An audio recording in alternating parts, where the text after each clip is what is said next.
Hello students, in today's video lesson we are starting another important or second portion of this particular chapter, light reflection and reflection, that is refraction of light. We are taking the second portion, refraction of light. So far we have discussed about the reflection of light, that is change in the path of light, or you may say bouncing back of light in the same medium after striking a hard surface is called reflection of light.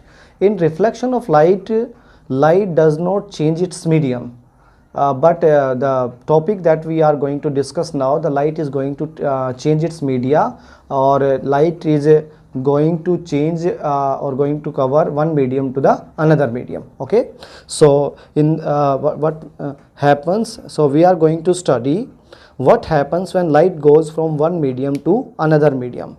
Okay, so we are starting the chapter, the topic, that is refraction of light. Refraction of light is a phenomenon of bending of light when light goes from one medium to another medium. Okay, so before we start studying about the refraction of light, let me give you some day-to-day observation. The first observation is when a thick glass slab is placed over a printed page. Let me say we write a letter P, and on this P letter a glass slab is placed. ठीक है, इस P letter के ऊपर आपने क्या रख दिया, एक ग्लास, ट्रांसपेरेंट ग्लास स्लैब रख दिया आपने.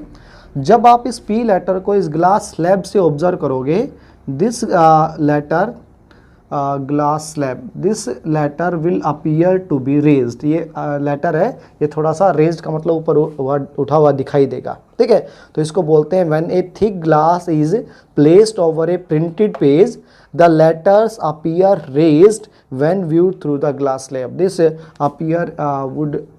letter would appear in this way. ऐसे कुछ दिखाई देगा, मतलब थोड़ा सा बिगर लेटर भी दिखाई देगा ये, और थोड़ा सा रेज्ड दिखाई देगा ये. ठीक है.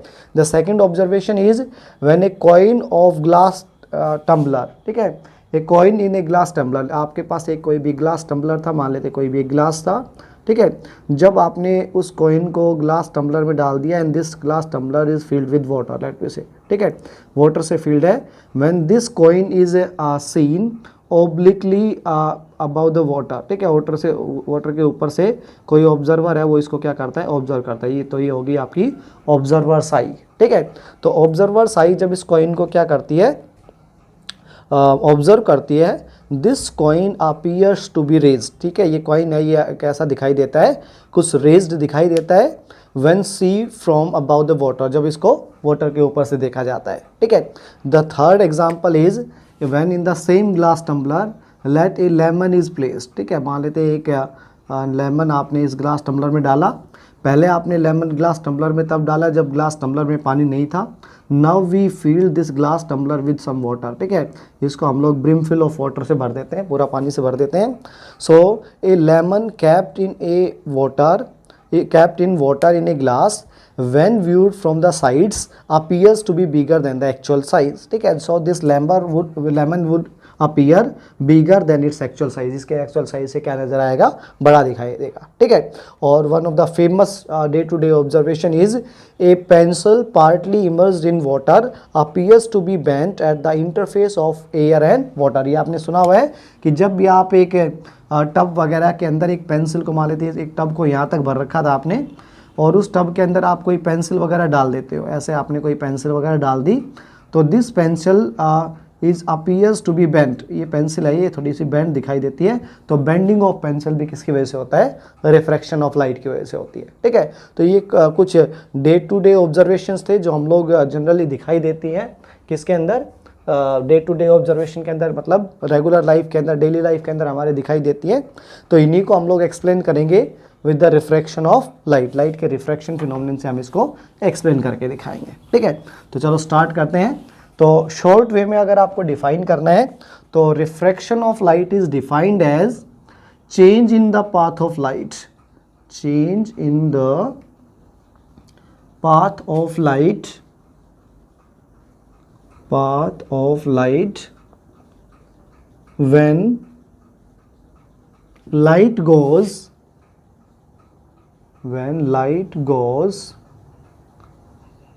from one medium from one medium one to medium to.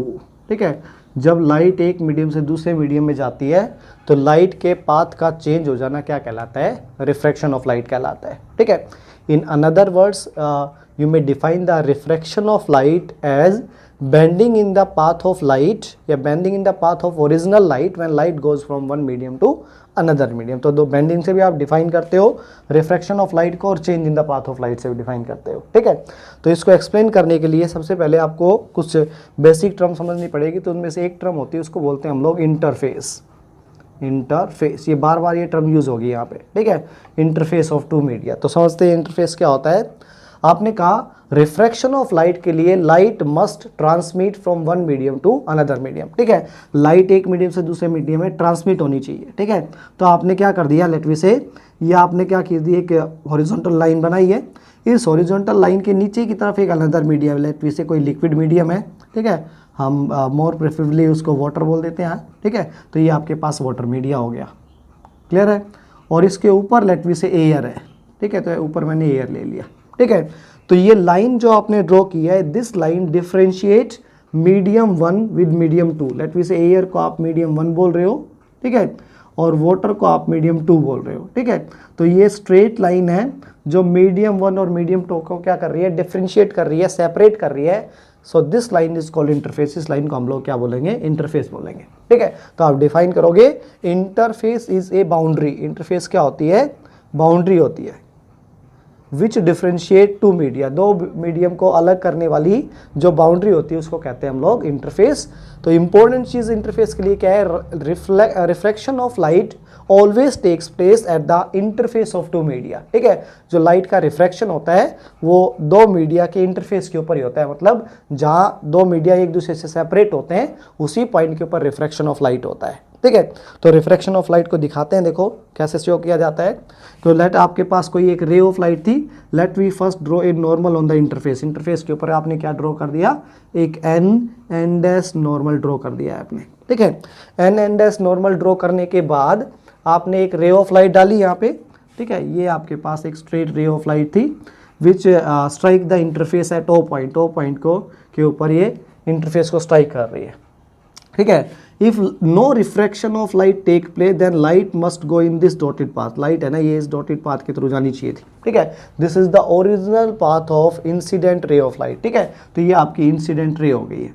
तो इंसिडेंट रे ऑफ लाइट अगर मीडियम एक दैट इज एयर से जब वाटर के अंदर जा रही है, अगर रिफ्रैक्शन नहीं होता, रिफ्रैक्शन नहीं होने का मतलब there is no bending of light. तो अगर कोई बेंडिंग नहीं होती तो light must go in this path. ठीक है, लेकिन होगा क्या, when light strike the interface। ठीक है, जब रे ऑफ लाइट इंटरफेस को स्ट्राइक करती है, it bend towards the normal. ठीक है, ये अपने ओरिजिनल पाथ से डेविएट हो जाती है, बेंड हो जाती है और ये नॉर्मल की तरफ बेंड हो जाती है। तो इस रे को हम बोलेंगे रिफ्रैक्टेड रे। दिस रे इज कॉल्ड रिफ्रैक्टेड रे। और जो फर्स्ट रे थी आपकी वो हो गई आपके पास इंसिडेंट रे। ठीक है, इंसिडेंट रे नॉर्मल के साथ जो एंगल बनाती है वो एंगल ऑफ इंसिडेंस कहलाता है, और रिफ्रैक्टेड रे नॉर्मल के साथ जो एंगल बनाती है उसको एंगल ऑफ रिफ्रैक्शन बोलते हैं। ठीक है, and in refraction of light angle of incident will never be equal to the angle of refraction. ठीक है, और अगर कभी ये हो भी जाता है कि angle of incidence is equal to the angle of refraction, तो उस केस के अंदर हम बोलेंगे no refraction of light is taking place here. ठीक है, no refraction of light is taking place here. यहाँ पे कोई रिफ्रैक्शन ऑफ लाइट नहीं हो रहा है। ठीक है, इसका मतलब कभी आपके पास कोई ऐसा केस आ भी जाए जिसके अंदर लाइट एक से दूसरा मीडिया तो नहीं बोलूँगा मैं, चलो मीडिया भी बोल देते हैं, एक से दूसरे मीडियम में जाती है और एंगल ऑफ इंसिडेंस और एंगल ऑफ रिफ्रैक्शन क्या हो जाते हैं, बराबर हो जाते हैं। उस केस के अंदर आप ये नहीं कह पाओगे कि लाइट का रिफ्रैक्शन हुआ है। उस केस में आप बोलोगे no refraction of light is taking place. ठीक है, कोई रिफ्रैक्शन ऑफ लाइट नहीं हो रहा है। ठीक है, ये आपको डिफाइन करके दिखाना था यहाँ पे रिफ्रैक्शन ऑफ लाइट के बारे में। ठीक है, ओके, फिर सेकेंड थिंग हम बात करते हैं इंसिडेंट रे नॉर्मल। ठीक है, जिस प्लेन के अंदर उसको प्लेन ऑफ इंसिडेंस बोलते हैं। तो ये ऊपर वाला बोर्ड का, ये इंटरफेस का ऊपर वाला पोर्शन हो गया, इसको हम बोलेंगे plane of incidence. Plane of incidence. और आपकी जो रिफ्रैक्टेड रे और नॉर्मल और नीचे वाला वाटर मीडियम जिसमें प्रेजेंट है उसको बोला जाएगा plane of refraction, plane of refraction बोलेंगे।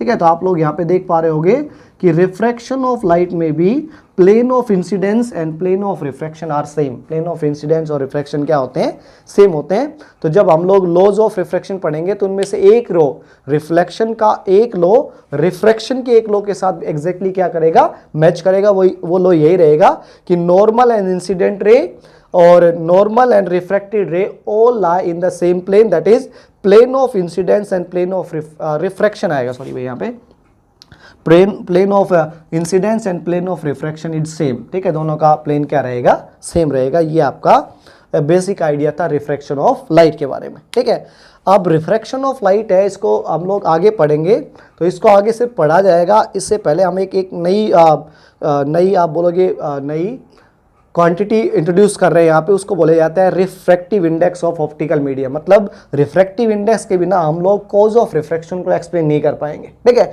हमने ये तो बोल दिया कि लाइट एक मीडियम से दूसरे मीडियम में जाती है तो लाइट क्या होती है, बैंड होती है। ठीक है, लेकिन आपसे ये पूछा जाए कि why does the light bend when it goes from one medium to another medium, in that case to give the cause of refraction you need to understand what is the speed of light in different media and why is the speed of light in different media is different। ठीक है, उसको define करने के लिए आप refractive index of optical medium पढ़ोगे, तो उनको पढ़ते हैं। देखो, ओके स्टूडेंट, नेक्स्ट टॉपिक है आपका रिफ्रैक्शन ऑफ लाइट को रिलेट करने के लिए या उसको एक्सप्लेन करने के लिए concept of refractive index of an optical medium. एक ऑप्टिकल मीडियम के रिफ्रैक्टिव इंडेक्स का कॉन्सेप्ट है। तो सबसे पहले आपको ये समझना पड़ेगा व्हाट इज ऑप्टिकल मीडियम। ठीक है, ऑप्टिकल मीडियम क्या होता है। ठीक है, तो ऑप्टिकल मीडियम को आप डिफाइन करोगे, optical medium is a transparent substance in which light can travel. ठीक है, जिसके अंदर लाइट ट्रेवल कर सकती है, तो आप डिफाइन करोगे optical medium is transparent substance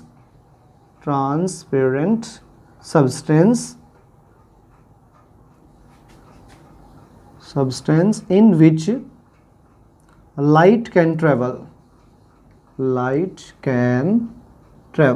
ठीक है, लाइट जिस मीडियम से ट्रेवल कर सकती है उस ट्रांसपेरेंट मीडियम को हम लोग बोलते हैं optical medium. Okay, optical medium को हम दो कैटेगरीज में डिवाइड करते हैं। One of the optical medium is called rare medium, rare optical medium होता है एक, और एक आपके पास होता है denser optical medium, denser optical medium. Clear है। रेयर और डेंसर ऑप्टिकल मीडियम को डिफाइन करने से पहले you must know that velocity of light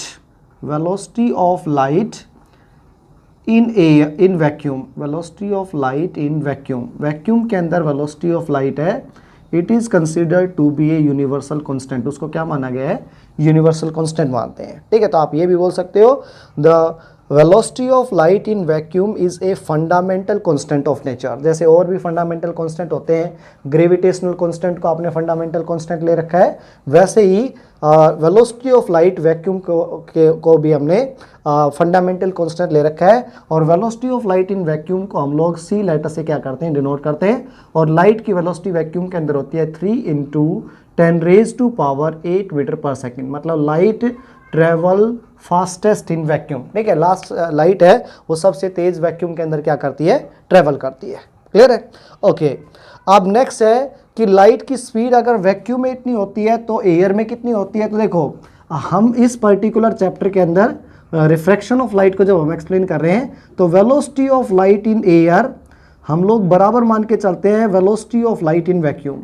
ठीक है, लाइट की वेलोसिटी वैक्यूम के अंदर और लाइट की वेलोसिटी एयर के अंदर हम लोग बराबर मान के चल रहे हैं। उस केस के अंदर velocity of light in air is equal to the velocity of light in vacuum, that is equal to the C, that is 3 × 10⁸ metre per second. Although अगर मैं थोड़ा सा और डेप्थ में जाऊं तो लाइट की वेलोसिटी एयर के अंदर कम होती है, वैक्यूम में ज़्यादा होती है। तो सिंपल वैक्यूम क्या होता है, vacuum is a region of space where no media exist, जहाँ पे कोई भी मीडियम एग्जिस्ट नहीं करता उसको हम क्या बोलते हैं, वैक्यूम। तो डेफिनेटली एयर आते ही एयर के पार्टिकल्स के साथ लाइट जब एयर के पार्टिकल से पास होगी तो लाइट की वेलोसिटी क्या हो जाती है, थोड़ी डिक्रीज हो जाती है। लेकिन अगर उस decrement in velocity of light को एयर में अगर हम नेग्लेक्ट कर दे तो लाइट की वेलोसिटी वैक्यूम में और एयर में इस पर्टिकुलर चैप्टर में हम क्या लेके चलेंगे, सेम लेके चलेंगे। क्लियर है?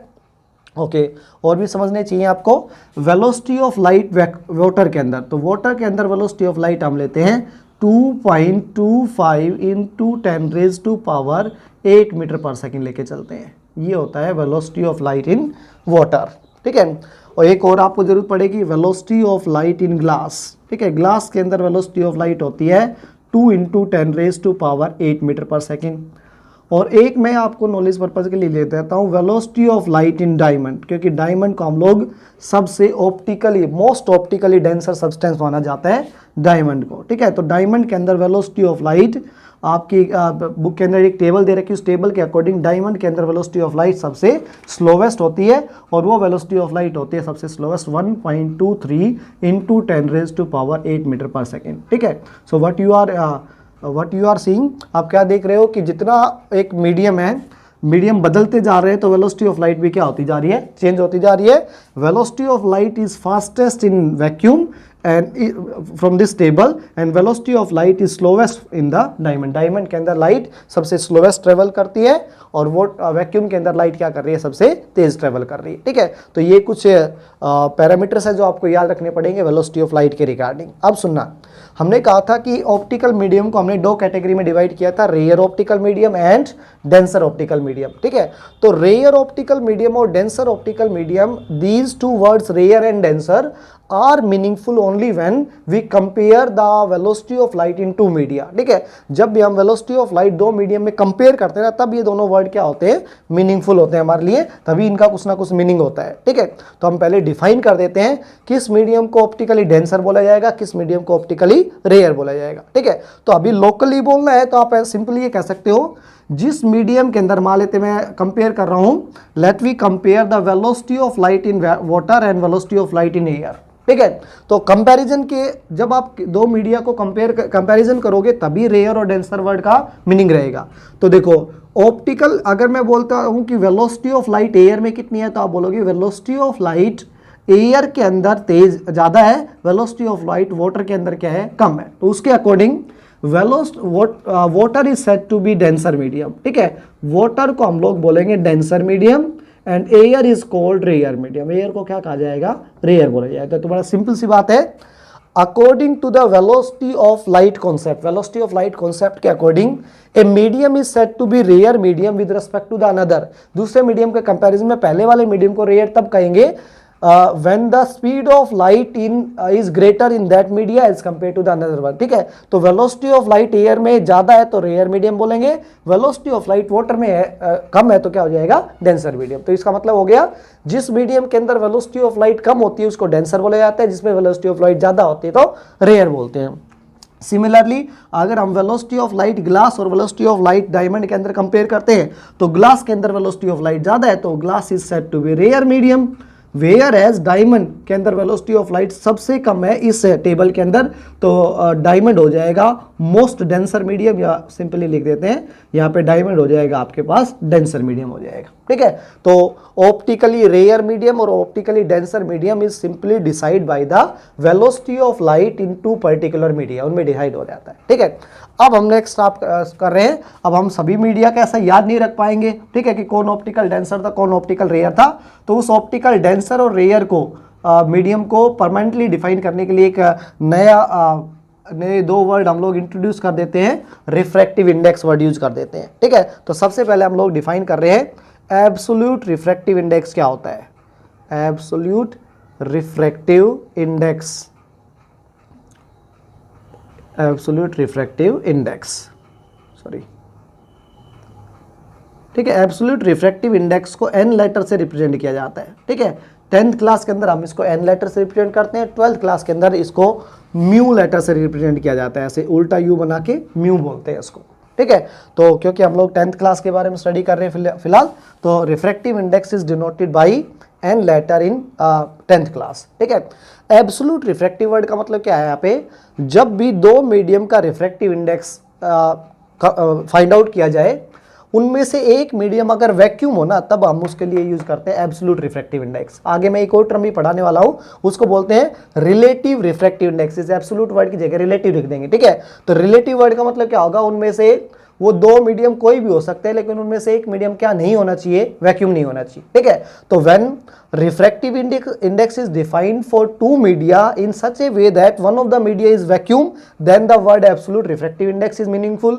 And when we are comparing the refractive index of two media and neither of the medium is vacuum, in that case relative refractive index is meaningful. Clear है। तो हम लोग सबसे पहले एब्सोल्यूट रिफ्रैक्टिव इंडेक्स वर्ड को define कर रहे हैं। एब्सोल्यूट रिफ्रैक्टिव इंडेक्स वर्ड को डिफाइन करने के लिए एन लिख दिया है मैंने यहाँ पे, ठीक है। डिफाइन कैसे करेंगे, absolute refractive index is defined as speed of light in vacuum, ठीक है। हम इसको कैसे डिफाइन करते हैं एब्सोल्यूट रिफ्रैक्टिव इंडेक्स को, it is defined as the ratio of speed of light, ratio of speed of light in vacuum to the speed of light in any medium, ठीक है। सेकंड मीडियम कुछ भी हो सकता है, लेकिन पहला मीडियम आपको स्पीड ऑफ लाइट वैक्यूम में लेके चलना है, ठीक है। ओके, तो रिफ्रैक्टिव इंडेक्स का फॉर्मूला हो गया आपके पास n is equal to, let speed of light in vacuum is denoted by C letter which is standard speed of light को सी लेटर से हम लोग क्या करते हैं, रिप्रेजेंट करते हैं। और speed of light in any medium is denoted bye v, और उसके साथ मैंने मीडियम लगा दिया, ठीक है। तो यहाँ हो गया वेलोसिटी या speed of light in any media. इस पॉइंट को या इस टॉपिक को हम लोग बोलते हैं, या इस फॉर्मूले को कहा जाता है relative refractive index. Relative refractive index के अंदर क्या होता, ऊपर भी मीडियम 1 आ जाता, नीचे मीडियम 2 आ जाता। एब्सोल्यूट रिफ्रैक्टिव इंडेक्स के अंदर क्या है, one of the media would be vacuum, तो एक ऊपर वाला जो आपका न्यूमिनेटर के अंदर स्पीड ऑफ लाइट होगी वो हरदम वैक्यूम की ली जाएगी, नीचे आप किसी भी मीडियम की क्या कर सकते हो, कंसिडर कर सकते हो, ठीक है। तो ये फॉर्मूला है। देखो इस फॉर्मूले से पहले तो हम क्या समझ रहे हैं, देखो इस फॉर्मूले से हम समझ रहे हैं velocity of light in any medium, ठीक है, can is directly proportional to speed of light in vacuum. Speed of light in vacuum तो कांस्टेंट होती है, तो उसके डायरेक्टली प्रोपोर्शनल तो होगी नहीं, किसके इनवर्सली प्रोपोर्शनल होगी, रिफ्रैक्टिव इंडेक्स के। इसका सिंपल सा मीनिंग है, लार्जर और greater is the refractive index of any media, lesser would be the velocity of light in that medium. उस मीडियम के अंदर वेलोसिटी ऑफ लाइट उतनी क्या होगी, कम होगी, सिंपल बात है, ठीक है। अगर हम लोग दो मीडियम में से एक वैक्यूम है और दूसरे मीडियम को कंपेयर कर रहे हैं, तो अगर उस मीडियम के अंदर वेलोसिटी ऑफ लाइट कम है, तो उस मीडियम का रिफ्रैक्टिव इंडेक्स क्या होगा, ज्यादा होगा। और रिफ्रैक्टिव इंडेक्स ज्यादा होना क्या रिप्रेजेंट करता है कि वो मीडियम ऑप्टिकली डेंसर मीडियम होगा, ठीक है। ओके, अब हम निकाल के दिखाते हैं वन बाय वन। तो लेट मैं पहले निकाल रहा हूं रिफ्रैक्टिव इंडेक्स ऑफ, ध्यान से सुनना मैं कैसे लिख रहा हूं।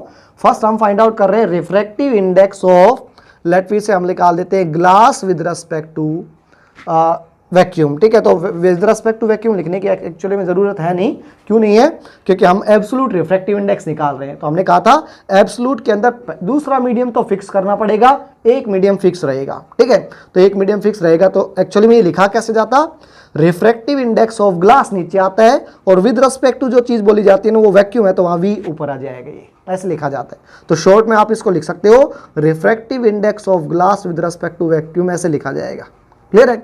ओके, इसका फॉर्मूला क्या हो गया, इसका सिंपल फॉर्मूला है speed of light in vacuum, ठीक है। तो speed of light in vacuum को हम सी से नोट करते हैं, divided by velocity of light हो गया आपके पास ग्लास के अंदर, दूसरा मीडियम ग्लास है आपके पास, ठीक है।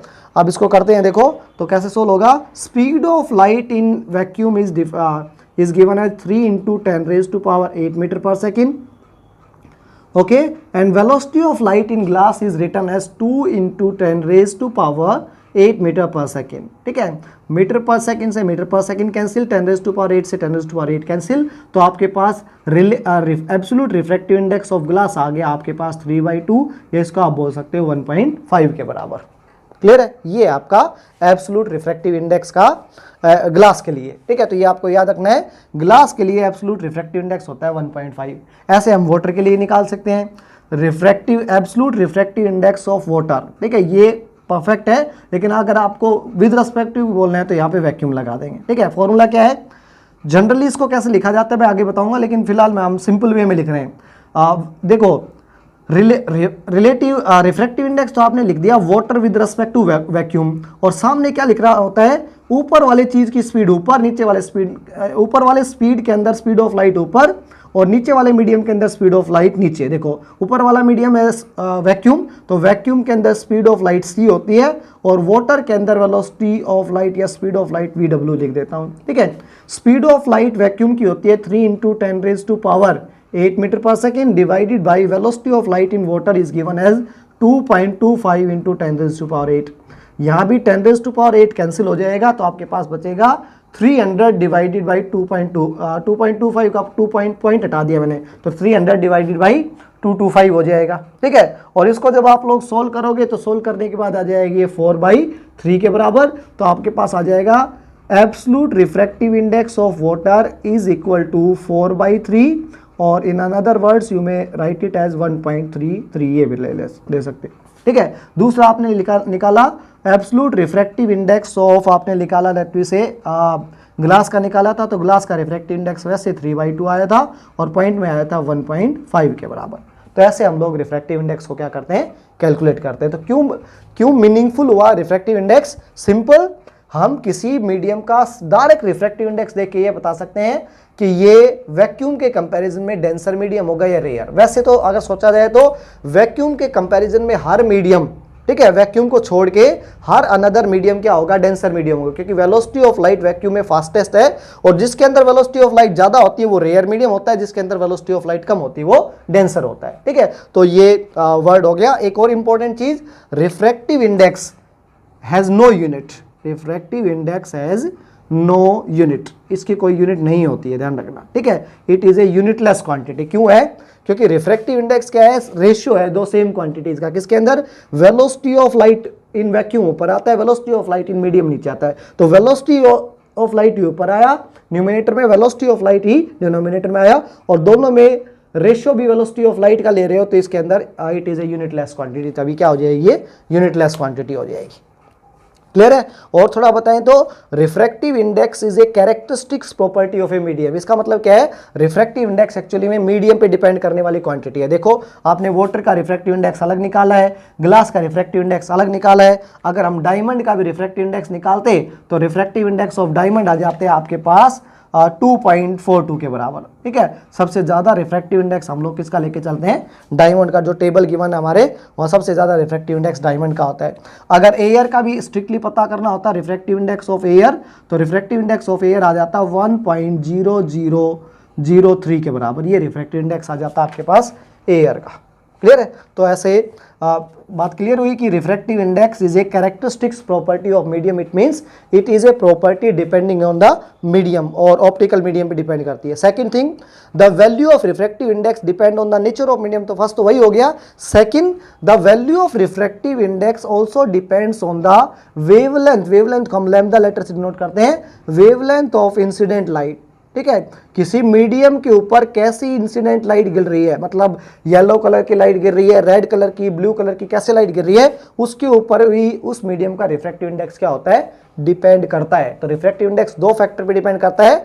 First, it depends on the nature of medium, second it depends on the wavelength of light incident on the medium, and third it also depends on the temperature of the medium, ठीक है। Medium के temperature के ऊपर भी refractive index क्या होता है, dependent होता है। टेम्परेचर अगर वेरी करता है तो किसी मीडियम का रिफ्रैक्टिव इंडेक्स मतलब चेंज हो सकता है, ठीक है। तो ये वो फैक्टर थे जिनके ऊपर रिफ्रैक्टिव इंडेक्स क्या करता है, डिपेंड करता है। क्लियर है, ओके।